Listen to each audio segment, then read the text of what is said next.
Avançamos então agora para a lição da segunda-feira e vamos continuar aqui. Vamos ler aqui o verso 1 do capítulo 16. Passado o sábado, Maria Madalena, Maria, mãe de Tiago e Salomé compraram aromas para irem embalsamá-lo. E muito cedo, diz aí o verso 2, no primeiro dia da semana, com já o amanhecer, elas foram ao túmulo.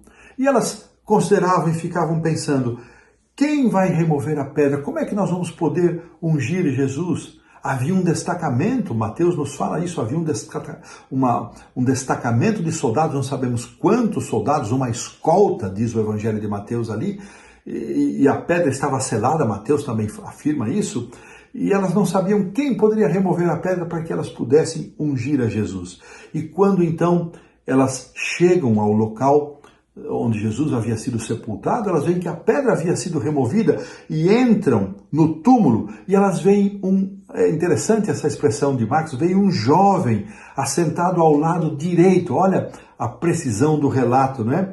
E elas ficam atemorizadas. E este anjo, então eles dizem, não fiquem com medo, não se atemorizem, vocês estão buscando Jesus, o Nazareno, mas ele não está aqui, ele ressuscitou.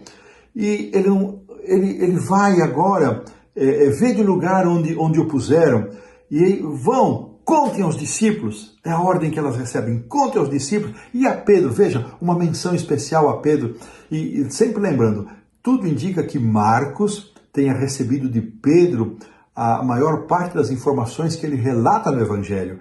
E certamente isso aparece nesse momento porque esse recado, e há um sentido aqui, Pedro havia negado Jesus, seu coração devia estar muito, muito magoado, entristecido, muita tristeza, arrependimento e dor, e esse recado é para aliviar a dor no coração de Pedro. Então, ele vai adiante de vós para a Galileia, e lá os encontrareis. E elas então, olha que coisa, saindo ali, possuídas de grande temor, não contaram nada para ninguém. Um contraste, não é? Quando Jesus pedia que os seus milagres não fossem contados, e eles contavam, agora o anjo pede que elas contem, e elas não contam. E agora, olha só o que acontece. Na sequência, o autor vai nos apresentar 5 argumentos muito interessantes sobre a ressurreição. Então, o primeiro argumento, todos na lição da segunda-feira, depois o 6º e o 7º estão na lição da terça-feira. O primeiro argumento, que não é prova para a ressurreição, mas isso torna possível a ressurreição quando nós acreditamos no Deus Criador, quando entendemos que Deus tem o poder de criar. Esse Deus que que criou todas as coisas a partir de matéria não existente, a criação chamada ex nihilo, criação de matéria não existente. Deus não dependeu de matéria para criar todas as coisas. Ele falou e tudo se fez. Este Deus Criador tem poder para trazer a vida àqueles que morreram. Então, o argumento de um Deus Criador torna possível a ressurreição. Segundo argumento, a tumba vazia. A tumba vazia. E é interessante que até os historiadores ateus, afirma aqui o autor, eles aceitam este fato, porque se a tumba não estivesse vazia, a alegação de que Jesus ressuscitara dentre os mortos ficaria muito difícil de se acreditar, pois a presença do seu corpo naquele local não iria dar crédito a essa afirmação, a afirmação de que ele teria ressuscitado. Então, a tumba vazia, segundo argumento. Terceiro argumento, a acusação de que os discípulos roubaram o corpo de Jesus. Imaginem vocês, eu mencionei aqui Mateus, eu vou dar agora o capítulo, Mateus 27, 62 a 66, foi destacada uma guarda para o sepulcro, foi posto um selo romano, e ali os soldados estavam guardando. Como é que os discípulos iriam roubar o corpo de Jesus? Não havia a mínima possibilidade de eles lutarem ou se debaterem com os soldados que estavam ali em destacamento, não seria possível. Então, esse argumento, ele não procede e torna-se, por contraste, um argumento favorável à ressurreição.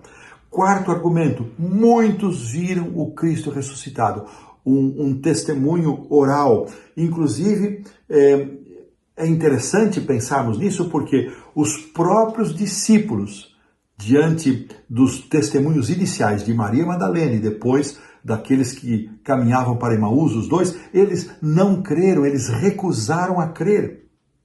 Então, essa negação dos discípulos também torna-se um argumento. Como é que pode ser isso? Como é que se estabelece um contraste tamanho destes? Eles rejeitam e depois vão anunciar algo que eles haviam rejeitado? Não faz sentido. Quinto argumento, ainda na lição de segunda-feira. Como explicar que a igreja cristã foi fundada por pessoas que afirmavam ver o Senhor ressurreto, se essas pessoas que estiveram inclusive dispostas a morrer por essa verdade, e muitos deles morreram, lembramos que somente João morreu de morte natural, todos os demais discípulos, começando por Tiago, irmão de João, foram mártires. Como explicar que estas pessoas dariam a sua vida por uma mentira, por algo que não aconteceu? Quem faria isso em sã consciência? Talvez um louco pudesse fazer, mas os discípulos, eles pagaram com sua própria vida para sustentar esta mensagem e essa verdade. Assim, esses 5 argumentos são muito importantes, muito fortes e nos ajudam a sedimentar, a estabelecer a nossa fé e a nossa compreensão na ressurreição do Senhor Jesus. Com estes pensamentos, com esses 5 pontos, então nós colocamos um ponto final na lição da segunda-feira.